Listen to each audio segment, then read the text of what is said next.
देश को शर्मसार कर देने वाली उनकी करतूतें हमेशा से रही हैं। जेन जी प्रोटेस्ट को उनका इस तरह से जो है वो बुलाना, इस तरह से मांग करने के ये नेपाल का जो है मॉडल यहाँ पे चलना चाहिए। तो शायद उनको कुछ आइडिया नहीं है कि वर्ल्ड में चल क्या रहा है। वो लगता है सुबह सुबह आंखें मलते मलते उठते हैं और कुछ भी पोस्ट कर देते हैं, कुछ भी लिख देते हैं। तो मैं उनसे ये आग्रह करती हूँ कि ये गलत मैसेज ना दें और इस तरह के मैसेज देश में अस्थिरता लाने के, देश में आतंक लाने के उन्होंने पहले भी कई इंटरनेशनल साजिशें की हैं। हमेशा ही देश को शर्मसार कर देने वाले बयान दिए हैं। देश को शर्मसार कर देने वाली उनकी करतूतें हमेशा से रही हैं। जेन जी प्रोटेस्ट को उनका इस तरह से जो है वो बुलाना, इस तरह से मांग करने के ये नेपाल का जो है मॉडल यहाँ पे चलना चाहिए।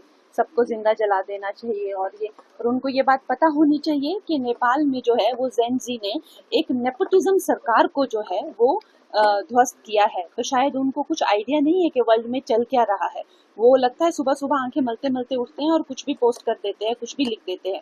तो उनको ये पता होना चाहिए, उनके जैसे वंशवादियों को उन्होंने वहां ध्वस्त किया है। इस तरह वहां पे डेमोक्रेसी लेके आए हैं वो लोग, एक डेमोक्रेटिक गवर्नमेंट जो कि उन्होंने अपने आप चुनी है। तो अगर वो लगता है अब इस देश से अगर इस तरह की करतूतें करेंगे तो भाग्य निकाले जाएंगे। तो मैं उनसे ये आग्रह करती हूँ कि ये गलत मैसेज ना दें और इस तरह के मैसेज देश में अस्थिरता लाने के, देश में आतंक लाने के उन्होंने पहले भी कई इंटरनेशनल साजिशें की हैं। अमेरिका में जाके उन्होंने बहुत पहले भी भीख मांगी है कि हमारे देश को बचाओ, हमारे देश को बचाओ, और अब भी उनकी करतूतें जो है वो रुक नहीं रही है। तो हम तो बहुत ज्यादा क्रोधित हैं, वायलेटेड है कि इस तरह के जो है वो बयान दे रहे हैं।